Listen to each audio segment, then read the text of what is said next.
درود فراوان، من مهیا هستم و اینجا قراره بریم سراغ کتاب‌های تخصصی رشته معماری. امیدوارم کنار هم از بررسی و مطالعه کتاب‌ها لذت ببریم.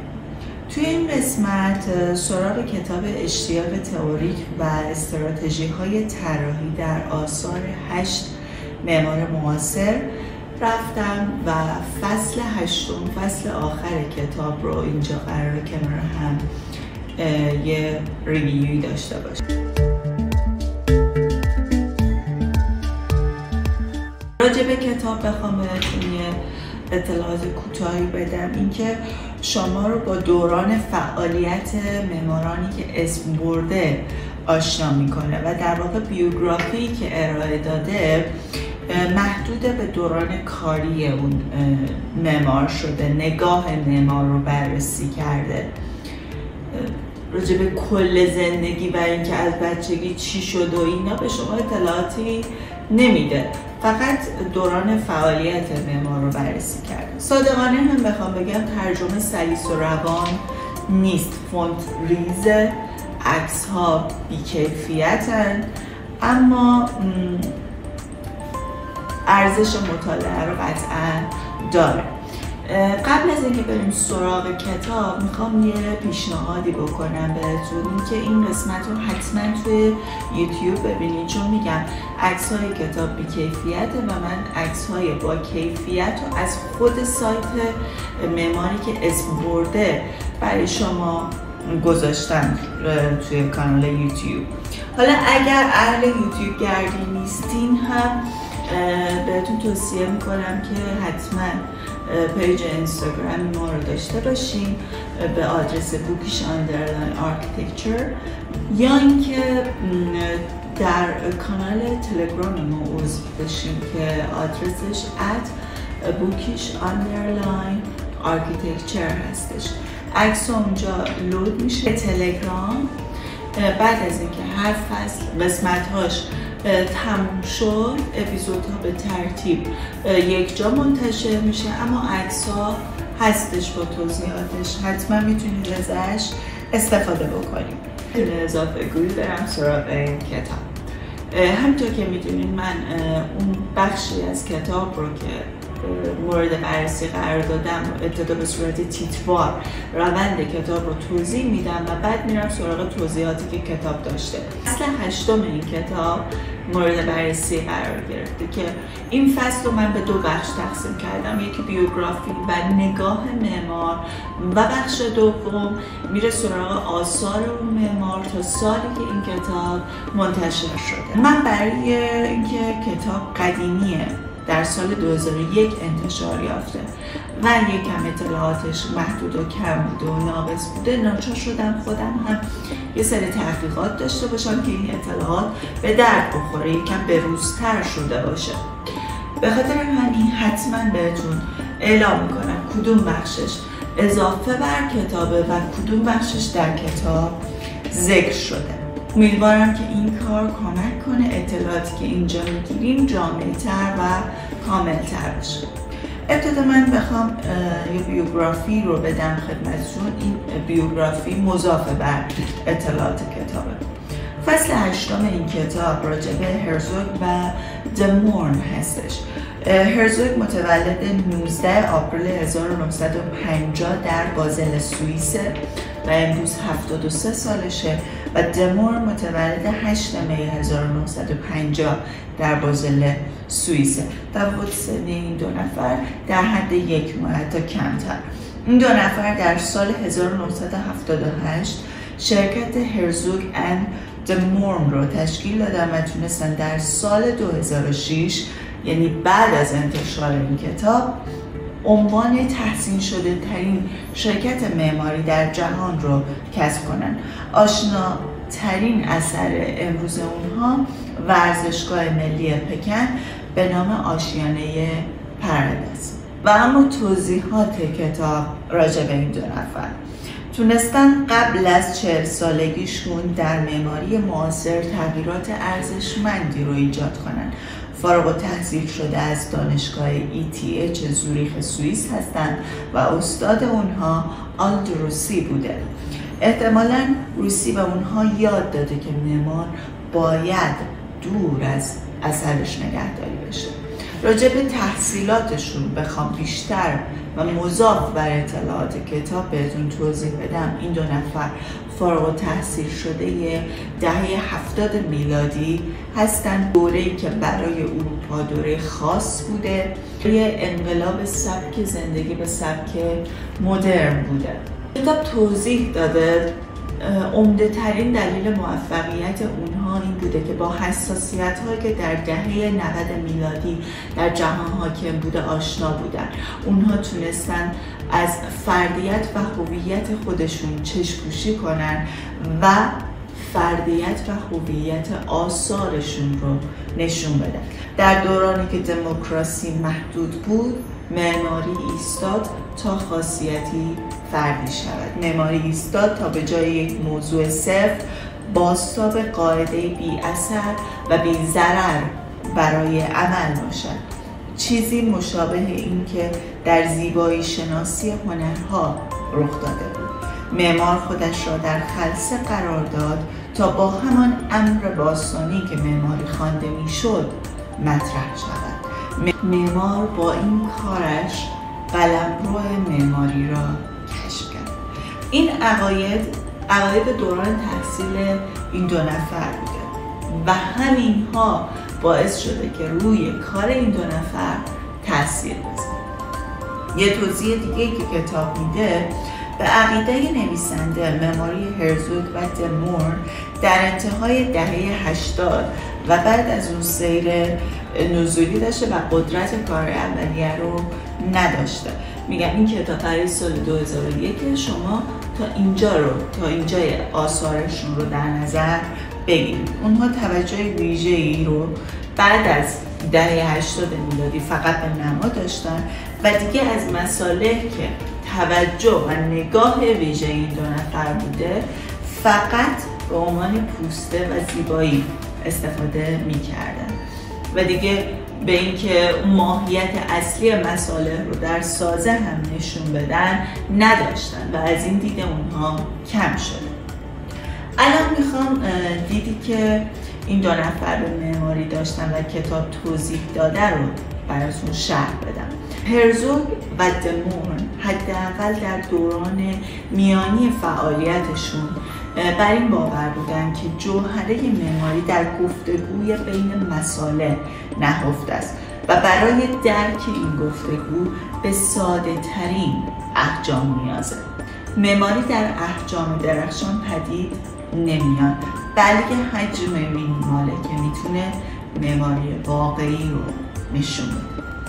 تکامل تدریجی دوران فعالیت اونها بر اثر دو عقیده بارز اونها بوده. یکی این که برای رسیدن به اهداف باید از فرم‌های ساده استفاده کنیم و دو به دنبال یافتن پاسخ‌هایی بودن درباره طبیعت و پتانسیل نهفته در مصالح.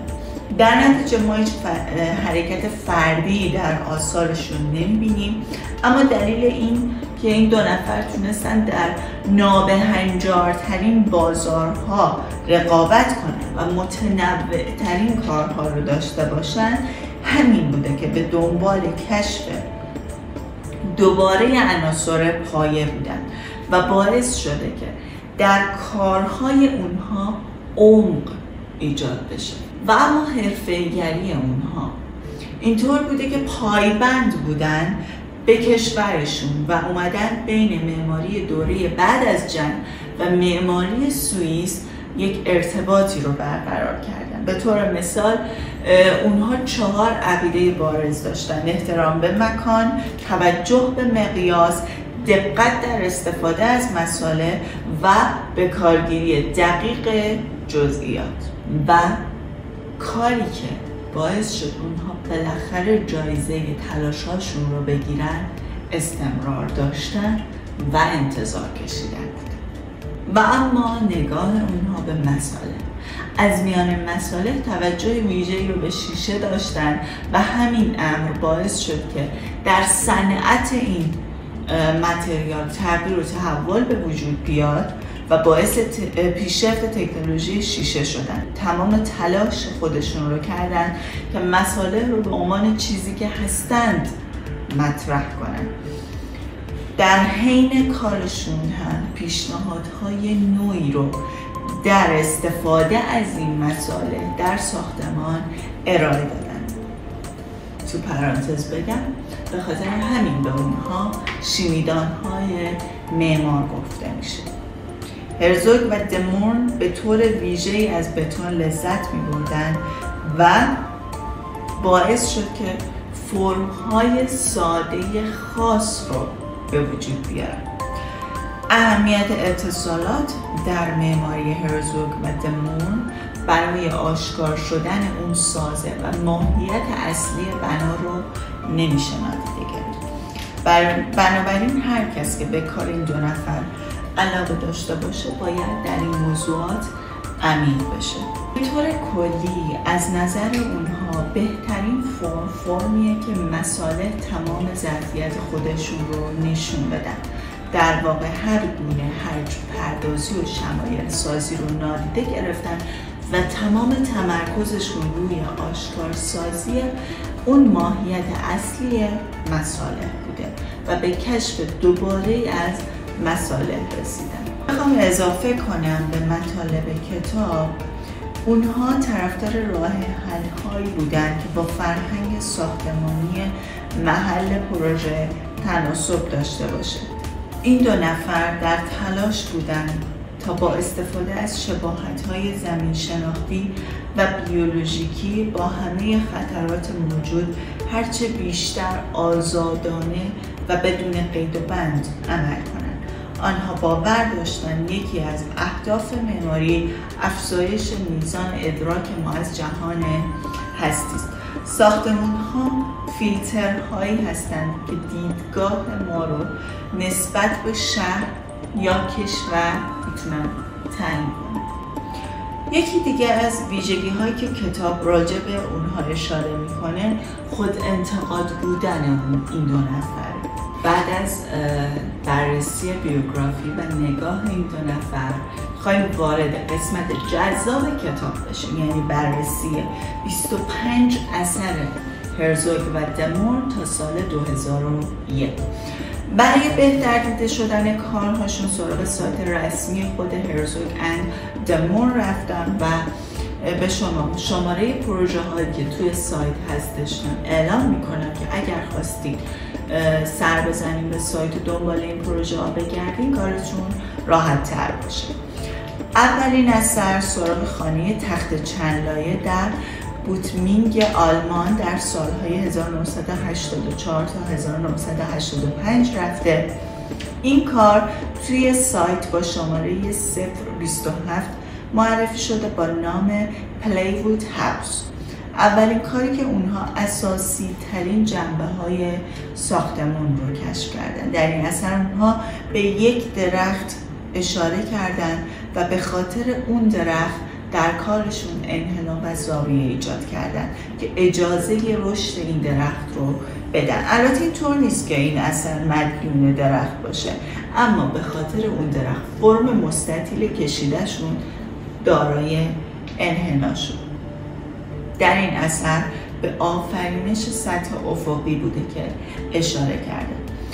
اما توضیحاتی که در سایت خودشون راجع به این کار نوشته اینطور بوده که برای تئاتر خصوصی ماریونت ساخته شده. یادآور معماری ژاپنی به خاطر استفاده از چوب و احترام به صنعت موسیقی و هنر. دومین کار استودیوی عکاسی ویل ام رینگ در آلمان در سالهای 1981 تا 1982 در سایت با شماره 014 معرفی شده با نام فری فوتوگرافی استودیو. عقیده نویسنده کتاب این اثر خواسته تا ماهیتش رو با عملکرد بیان کنه. ساختمون رو میتونیم شبیه یک دوربین عکاسی ببینیم که پنجره هایی که در سقفشه نقش دیافراگم دوربین رو برای ما اجرا میکنه.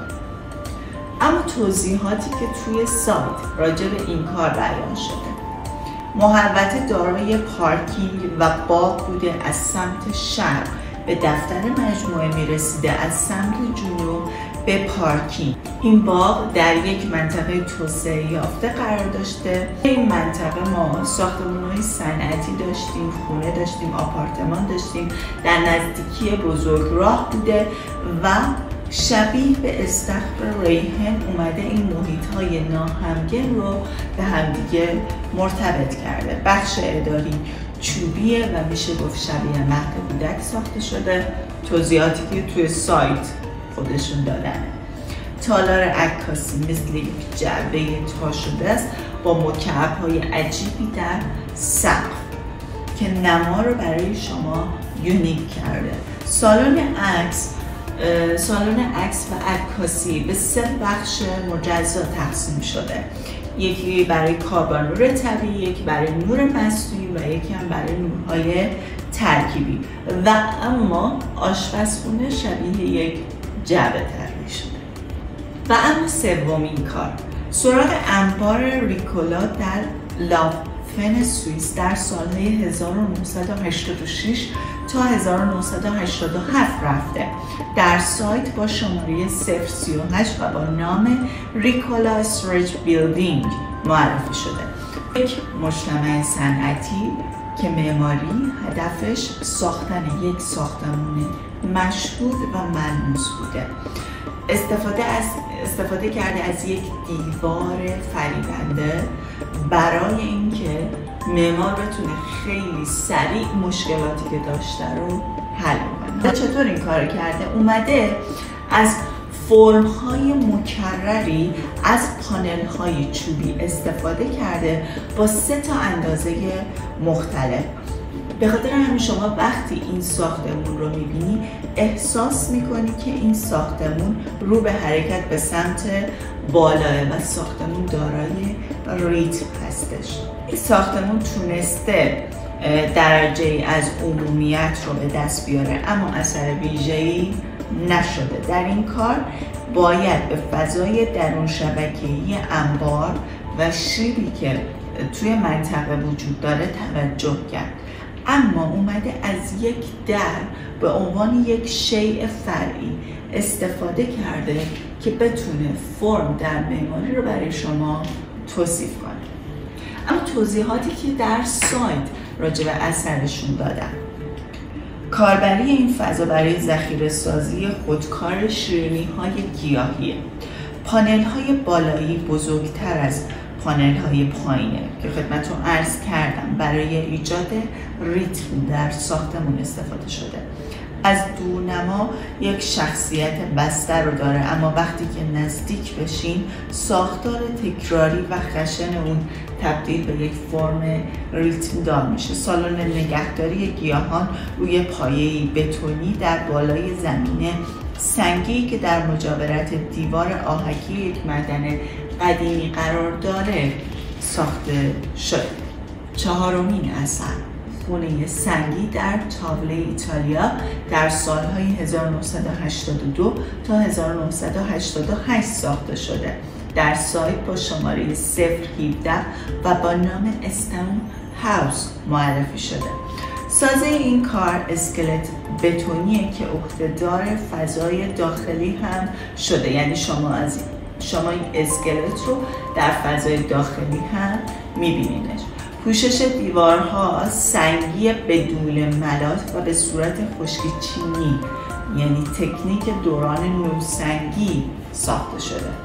اونها ما رو به درک اصیلی ترین ظهور متریال سنگ رسوندن. به خاطر همین ما شاهد این هستیم که معماری داره متریال سنگ رو ستایش میکنه. همکف اینطور بوده که شما هیچ حرکتی رو نمیبینید، فقط اون کاربرد و کاربری که این ساختمون داره رو در پلان همکف میبینی. در واقع خانه سنگی شیئی خاموشه که نشانه های اندکی از خاصیت سودمندش رو به نمایش میذاره.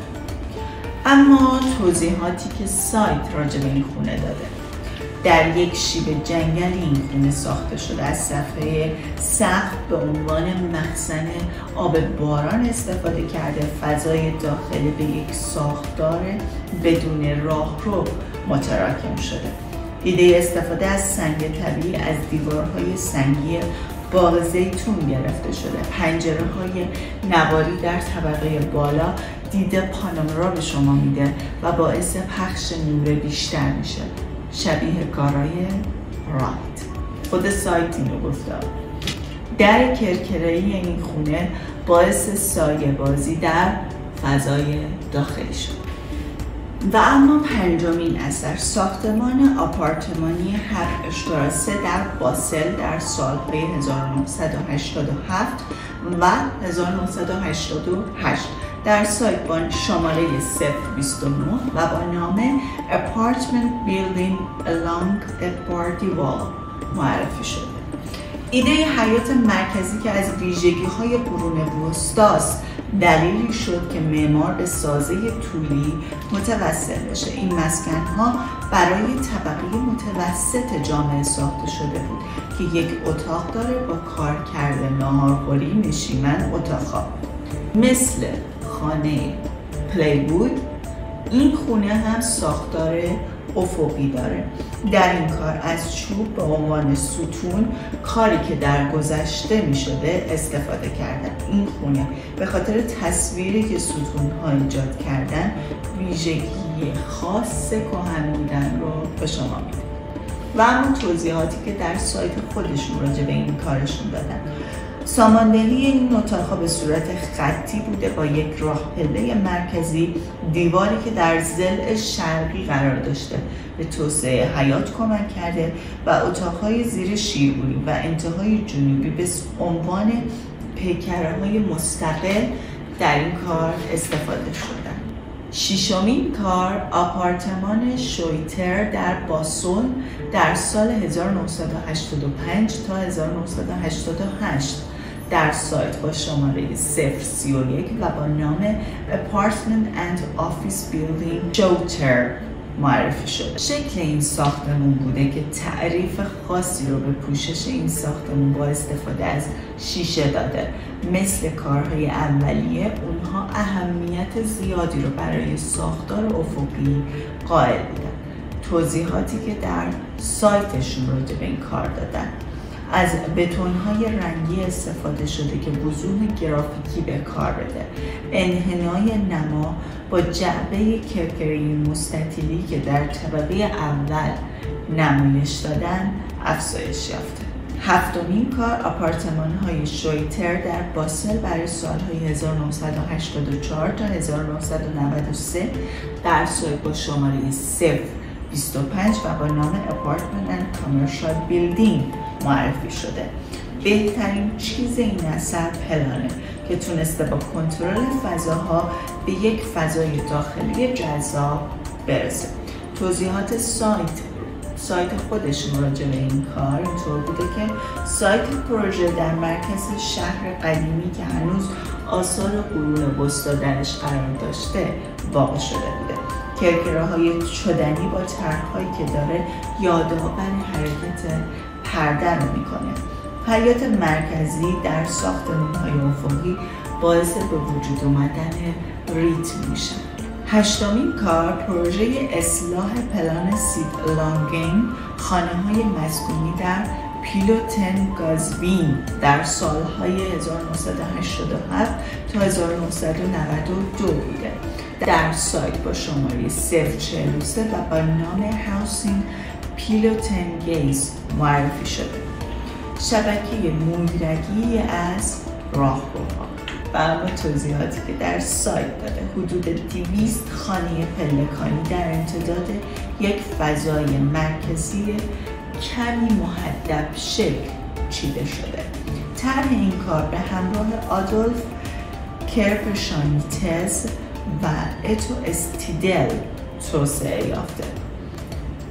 این پروژه خانه هایی بوده برای افراد طبقه پایین جامعه و باز هم معمار تاکید بر مسطح بودن سایت داشته. نهمین کار ایستگاه راه آهن باسل در سالهای 1989 تا 1995 در سایت با شماره 048 و با نام ریلوی اینجین دیپات معرفی شده. در این کارشون از عناصر سازه‌ای به صورت یادمانی در پوشش ساختمان استفاده کردن. توضیحاتی که در سایت خودشون راجع به این کار دادن اینطور بوده که کاربری این ساختمان انبار موتور جدید راهن و جعبه سیگنال بوده. محل اتصال مسیرهای متعدد که مثلثی شکل بوده. به همین دلیله که فرم این ساختمان هم شبیه هم فرم راه‌هاییه که به هم رسیدن.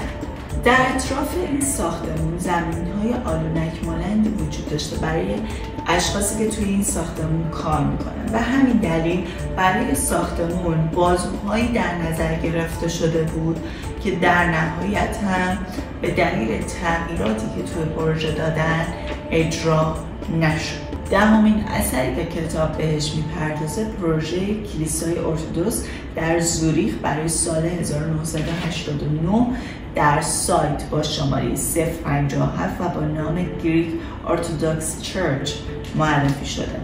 یک طرح پیشنهادی خوب که متاسفانه اجرا نشد، حجم مینیمال بوده، شامل فضای مقدس با دیوارهای مضاعف شیشه‌ای بوده که طرح رو به یک نمای زیبا میرسونده.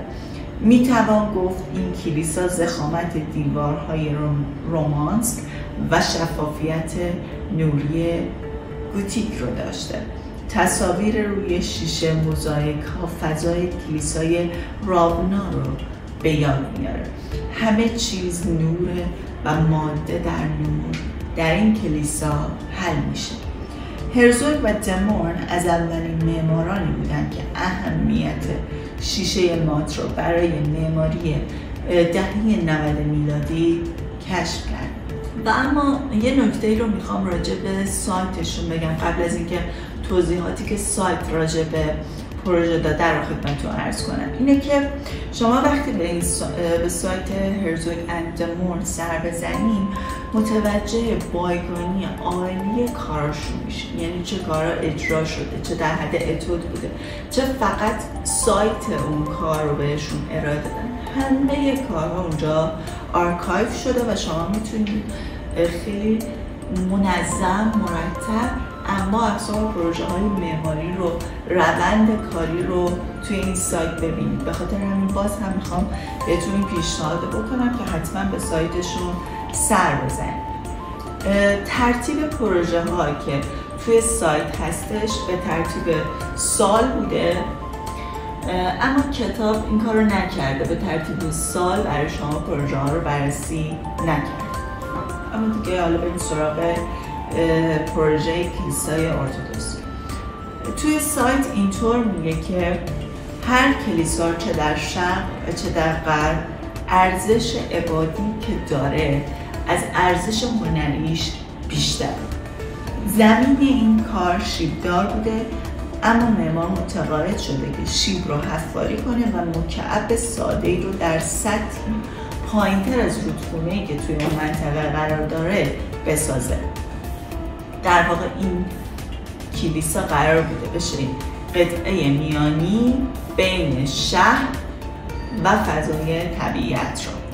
نوری که وارد کلیسا می شده قرار بوده توسط صفحات مرمری که با نمادهای فراموش شده قرار بوده در واقع تراش بخورن و دیزاین بشن. در فضای بینابینی که در دیوارها ایجاد کرده بودن این صفحات مرمری قرار بگیره، نور به این صفحات بخوره و ما یک سایه گرم و عسلی رو در فضای داخلی شاهد باشیم. 11مین اثر مرکز فرهنگی بلویس در سال 1991 با شماره 075 و با نام آرت سنتر معرفی شده. ثباتی که در پلان داشتن حجم جذابی رو به ما نداده و اما توضیحاتی که در سایتشون راجع به این کار اومده اینطور بوده که از یک طرف با سالن و از یک طرف صحنه‌ای برای کنسرت پاپ با رمپی برای 2000 تماشاگر رو شما شاهد هستید. این رمپ قرار بوده در فصل سرما به راحتی پوشونده و عایق بندی بشه و با استفاده از سیستم غول پیکری شبیه به چادرهای سیر با ساختار فولادی ازش محافظت بشه. پروژه شماره 12 گالری هنر گوتس مونیخ 1992 با شماره 056 و با نام گوتس مونیخ میوزیم for a private collection of contemporary art معرفی شده. تنها تغییر جزئی که در دیوار دادن استفاده از پنجره‌های به هم پیوسته بوده. راهروهایی که فضاها رو به هم متصل میکنه شبیه مسیر دیاگرام هایی هست که فیزیکدان‌ها به آن اسموز میگن. اما توضیحات سایت در باغی پارک مانند و خانه‌ای متعلق به دوره 1960 ساخته شده. این یک گالری بوده، یک گالری خصوصی بوده که صاحبش 30 سال آثاری که داشته رو جمع آوری کرده و صاحب اونجا میخواسته که نمایش کلاسیک خاص باشه که با نور و طبیعتی که اونجا هست در تعامل باشه. گالری نمایش بزرگ در زیر زمینه و 3 تا گالری در طبقه بالا قرار داره. و اما کار شماره 13 موزه مونیخ در سال 1992 با شماره 081 در سایت و با نام One Building for a Museum of the 20th Century معرفی شده. به نظر من خوشبخت‌ترین معماریه که موزه طراحی کرده و موزه رو اجرا کرده. اما نظر نویسنده راجع به این کار اینه که ما این کار باید کلاسیک بنامیمش. و اما در سایت خودشون راجع به این کار توضیحی به جز این که قرار بوده ساخته بشه چیزی گفته نشد. خیلی ناراحت شدن که نتونستن بسازن بشه. و اما 14مین کار ساختمان اداری سوا در سالهای 1988 تا 1993 در باسل با شماره 050 و با نام Apartment and Office Building معرفی شده. و اما کتاب اینطور توضیح میده که همه توجهات اونها به سوی توسعه نمای اصلی شیشه‌ای ساختمان بوده و نتیجه اون شده ساختمانی اثرگذار با نوردهی عناصر. و اما توضیحاتی که در سایت خودشون راجع به این پروژه دادن اینطور بوده که 2 گزینه برای بزرگتر شدن شعبه سوا وجود داشت. یکی تخریب ساختمانی که در سال 1950 در این مکان وجود داشت و ایجاد یک ساختمان جدید، یا اینکه یه ساختمان رو بیان به گوشه سایت اضافه کنن. و اما تصمیم این 2 نفر چی بود؟ اینکه ساختمان قدیمی رو حفظ کنن، با یک محفظه شیشه‌ای ساختمان قدیم و جدید رو با هم بپوشونن و یکیش کنن. و پروژه شماره 15 غرفه صنعتی ریکولا در مالهاوس فرانسه برای سالهای 1992 تا 1993 در سایت شماره 094 و اسمش ریکولا یوروپ اند استوریج بیلدینگ بوده. اثری که در دهه 80 شکست بزرگی برای اونها بود، اما 10 سال بعد در دهه 90 مجدد از اونها خواسته شد تا کار کنه. در اولین ساختمان ریکولا که میشد پروژه شماره 3 که خدمت رو عرض کردم، بحث های معطوف به ریتم و حرکت اهمیت داشت، اما در این ساختمان کشف پتانسیل مصالح و فراتر رفتن از برش‌های ساختمانی متداول مطرح شده بود. این غرفه به اونها مثل یک آزمایشگاه خدمت کرد، اینکه بیان بررسی کنن آیا سری سازی صنعتی میتونه سازوکاری برای معماری باشه، یا اینکه آیا معماری صنعتی میتونه همه مشخصه های معماری سنتی رو داشته باشه یا نه؟ و اما توضیحاتی که در سایت راجع به این کار داده این بوده که این ساختمون در مکانی جنگلی بین کانال آبی و رودخونه در لبه جنوبی شهر مالهاوس بوده، هم کارخونه قرار بوده باشه هم انبار. در هنگام باران نمای بتونی مثل شیشه عمل میکنه و خاصیت انعکاسی پیدا میکنه. از دیوارهای نقشدار پلیکربنات استفاده شده که ظاهر و داخل در هم نفوذ پیدا کنه. نما از نوارهای باریک مونتاژ شده ساخته شده. و اما پروژه شماره 16 خوابگاه دانشجویی در دایون در سالهای 1990 تا 1992 با نام Student Building University معرفی شده. خودم که عاشق فضای سبز این کار شده. ایوان نشان میدهد که چقدر مینیمالیسم زیبا شناختی هرزوگ و دمور وقتی که به هدفشون برسن به نتایج غیر منتظره میتونن برسن. اتاق خوابهای دانشجویان اندکی میان معماری عمومی و خصوصی قرار داره که هم تنهایی انفرادی بهشون بده و هم همگانی بودن زندگی اجتماعی و در تعامل بودن رو بتونن تجربه کنن. و اما توضیحاتی که در سایت خودشون راجع به کار دادن، حجم به صورت خطی دیزاین شده، واحدهای خطی با بتون مسلح درجا مشکی رنگ‌آمیزی شدن. در مقابل واحدهای خطی دیوار خارجی با تخت چندلای قهوه‌ای تیره پوشانده شده. یک بالکن عریض ایجاد کردن که واحدهای خطی رو یک پارچه میکنه. حیاط با یک توالی پرپیچ و خم و با کاشت درختان مختلف تزیین شده. طراحی با جزئیات ظریف انجام شد. پروژه شماره 17 کتابخانه روسیو در دانشگاه پاریس در سال 1993. متاسفانه دقیقا نتونستم تشخیص بدم که این پروژه شماره چنده توی سایت به خاطر اون بی‌کیفیت بودن تصاویر کتاب که خدمتتون عرض کردم، ولی فکر کنم به شماره 89 سایت باشه یا شماره 90. اما توضیحی که کتاب راجع به این کار داده اینه که نمای درهم و برهمی رو ما می‌بینیم. واقعا ما چیزی تو این کتاب نمی‌بینیم، یعنی اینقدر تصویری کیفیته. من باز هم میخوام اینجا تکرار کنم که این کتاب رو بخونید، واقعا ارزشش رو داره. اما خواهشم اینه که حتما این قسمت رو توی یوتیوب ببینید که حداقل این پروژه های شاخص رو بتونیم ببینیم. حیفه. من باز هم برای شما لینک کانال تلگرام رو میذارم، هم پیج اینستاگرام که بتونید تصاویر پروژه ها رو واضح ببینید. واقعا میتونه منبع خوبی برای الهام گرفتن و معماری خوب دیدن باشه.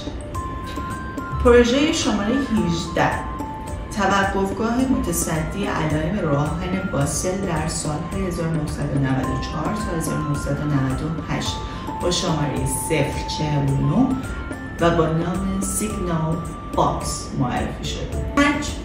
یک ساختمان متداولیه که با پوسته مسی پوشونده شده.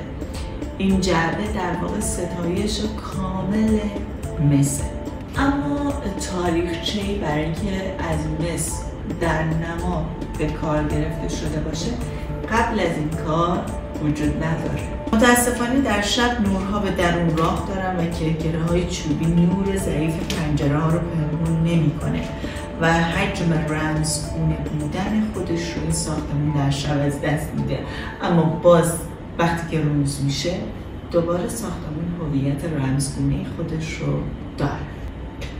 اما توضیحاتی که در سایت خودشون راجع به این کار دادن اینطور بوده که در لبه راهن و در نزدیکی قبرستانی مربوط به قرن 18 و 19 این اثر ساخته شده. در 6 طبقه عمدتاً برای تجهیزات الکترونیکی که ایستگاه داشته ساخته شده.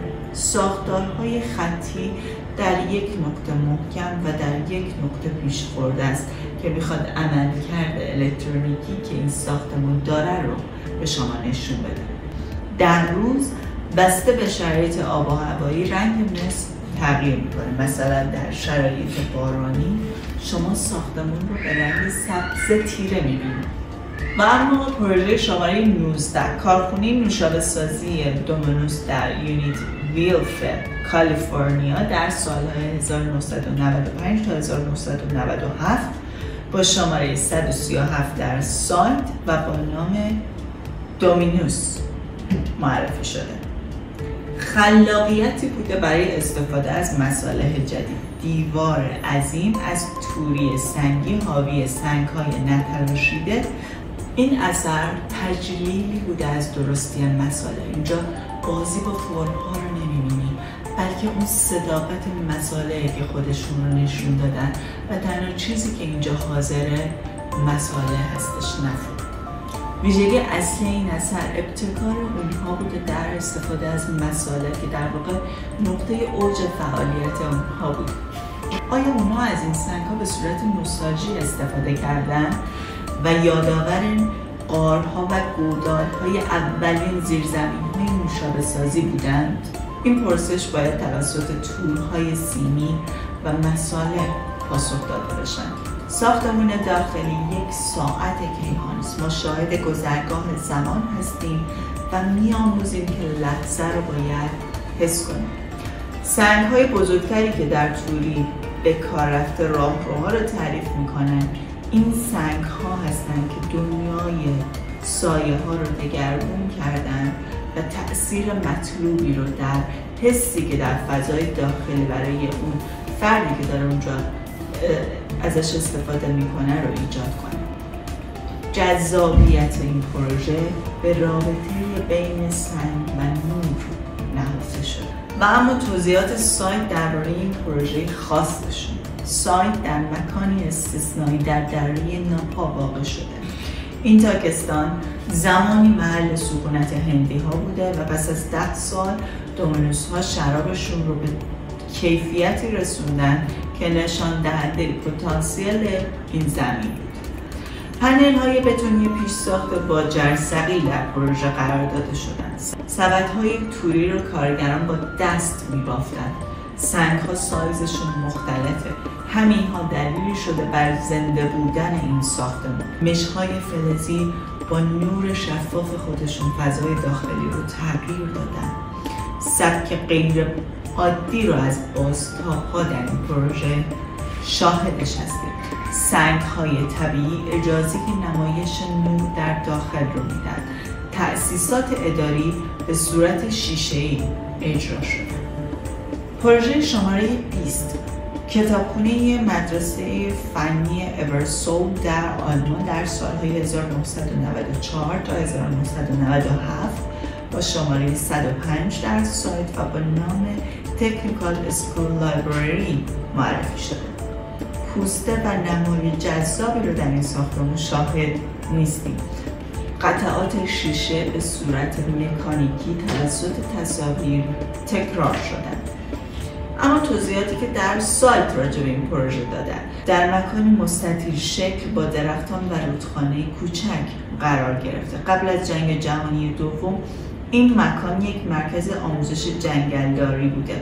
نمای کتابخونه شبیه یک پوسته با تصاویر خالکوبی شده. در داخل کتابخونه بیرون به عنوان یک پس‌زمینه این تصاویره. متاسفانه توی سایتشون من نتونستم عکسی رو داشته باشم که مثلا داخل وایساده باشه عکاس و این شیشه ها رو عکس گرفته باشه که من حسی که راجع به این مکان گفته شده رو بتونم دقیقاً درک کنم. شماره 21 آزمایشگاه بیمارستان ISP در باسل در سالهای 1995 تا 1998 با شماره 132 و با نام Institute for Hospital Pharmacies معرفی شد. فقط مقداری ظرافت در ترتیب چیدمان بازشوها بوده که این پروژه را ارزشمند کرده.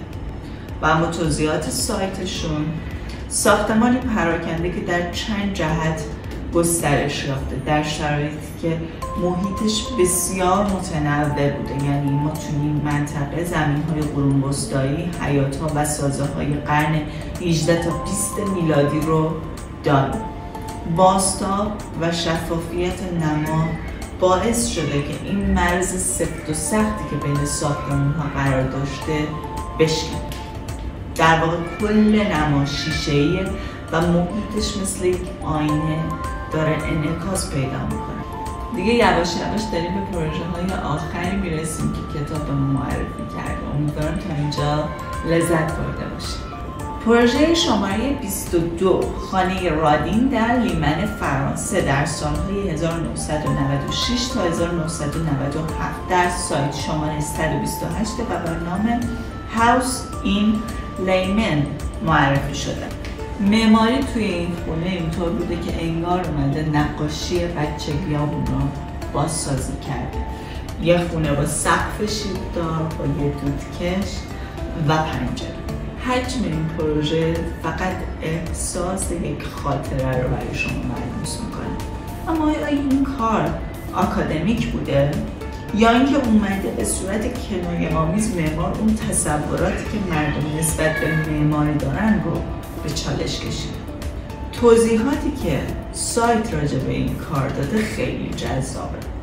خونه یک حجم از بتون فشرده است روی ستون‌های فولادی در مقابل شیب ضلع شمالی زمین قرار گرفته. پله زیرخانه حجم خونه رو ملموس کرده و این راه پله مستقیما به نشیمن منتهی میشه. متاسفانه هیچ چیز دیگه ای راجع به کانسپت توضیح داده نشد. پروژه شماره 23 ادارجات بازرگانی ریکولا در لافن سوئیس در سالهای 1996 تا 1999 با شماره 154 و با نام ریکولا مارکتینگ بیلدینگ معرفی شده. شیشه در قطعات بزرگ به کار رفته که به هندسه ساختمون یک ماهیت مینیمال گونه بده. شکل نامنظم پلان بازتاب‌ها رو بیشتر کرد. و اما توضیحات سایت راجع به این کارشون این بود که این ساختمان جدید در میان گروهی از ساختمان‌های روستایی بدون معماری قابل توجه قرار گرفته. و تمام. پروژه شماره 24 مسابقه سال 1993 برای کتابخانه دانشگاه گوتبوس و با نام BTV گوتبوس معرفی شده. شهر گوتبوس بعد از جنگ جهانی به ساختمان‌های شاخص و تندیسگونه احتیاج داشت. هدف معمار پوسته یا پوشش یک حجم نیست، بلکه میخواد ما رو به سمت حیات درونی ساختمون هدایت کنه. اما توضیحات سایت: این کتابخونه از هر زاویه متفاوته و در واقع پیوندی بین شهر و دانشگاه. در محل سابق دانشگاه مهندسی عمران ساخته شده. پنل شیشه‌ای هک شده مثل یک حجاب برای پوشوندن فضای داخلی ساختمون کارکرد داشته. پلکان مارپیچ این پروژه نقطه عطف این کاره که محل ملاقات افراد هم هست. و اما آخرین پروژه شماره 25 خانه کراملیچ در کالیفرنیا آمریکا در سالهای 1999 تا 2001 با شماره 158 و با نام کراملیچ رزیدنس اند کالکشن. خودم عاشق پله این ساختمان شدم. وقتی سایت رو داشتم بررسی میکردم و پروژه ها رو میدیدم، این پروژه اولین پروژه‌ای که با نرم افزار کارشون رو ارائه دادن. طبق گفته نویسنده کتاب این مکان اقامتگاهی بوده برای یک تهیه کننده که هنرش این بوده که کالکشن های ویدیویی داشته. طبقه همکف مستطیل غیر معمول با منحنی بوده و اونها داشتن گنجایش خودشون رو در تبدیل هر فرم به پلان امتحان می‌کردن و همین پلان بوده که سبب به وجود اومدن فضاهای منحصر به فرد شد. و اما توضیحاتی که در سایت راجع به این کار دادن: به دلیل تمرکز این خانواده روی هنر مدرن به جای هنر سنتی، معمار هم به معماری رادیکال روی آورده. اقامتگاهی که فضایی هم برای نمایش هنرشون باید می داشته. سایت این کار در منطقه پارک مانند میان درختان بلوط با منظره خیره کننده در دره ناپاست. شکل ماهی مانند غرفه زیر یک سقف بزرگ فضا رو برای عملکرد خاصی که این بنا داشته مهیا کرده. پس از وقفه در کار، ساخت و ساز طراحی غرفه اصلاح شد که توی سایتشون روند این تغییرات برای شما گذاشته شده. میگم آرکایوی که از پروژه هاشون جمع کردن بی‌نظیر. این فضا دارای یک غرفه شیشه‌ای که شامل یک جعبه تاریک‌خونه است که نورگیر اون مانند یک یافته باستان شناسی است. و اینجا همین فصل کتاب تموم میشه و هم کتاب به اتمام میرسه با این پروژه. اما توی این سایت که بری این دو نفر همچنان پروژه هاشون رو، کارهاشون رو ادامه دادن و بهتون پیشنهاد میکنم از 594 پروژه که در سایتشون هست حتما دیدن کنید. واقعا هرچی جلوتر رفتن پیشرفته تر شدن، بزرگتر شدن. میتونید سیر تکاملی این دو نفر رو باهاش بهتر و بیشتر آشنا بشید. به عنوان کلام آخر میخوام یه مرور سریع داشته باشم راجع به چیزهایی که با هم با مطالعه این کتاب بهش دست پیدا کردیم. یکی با بیوگرافی و نگاه حرفه‌ای هرزوگ و دمور که توجه خاصی رو به اصالت مصالح داشتن آشنا شدیم. بعد از اون 25 پروژه‌ای که این دو نفر تا سال 2001 داشتن تحلیل کردیم و تأثیری که با پروژه هاشون روی صنعت ساختمان‌سازی داشتن آشنا شدیم.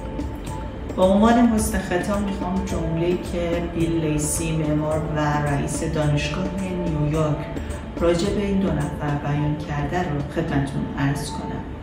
معماری اونها تلفیقی هنری از یک حرفه قدیمی با رویکرد جدید از قابلیت‌های قرن ماست. بازم ممنونم از همراهی و زمان ارزشمندتون که کنار من سپری کردید. امیدوارم شما مثل من از مطالبی که مطرح شد لذت برده باشید. سبز باشید و معمار. بدرود.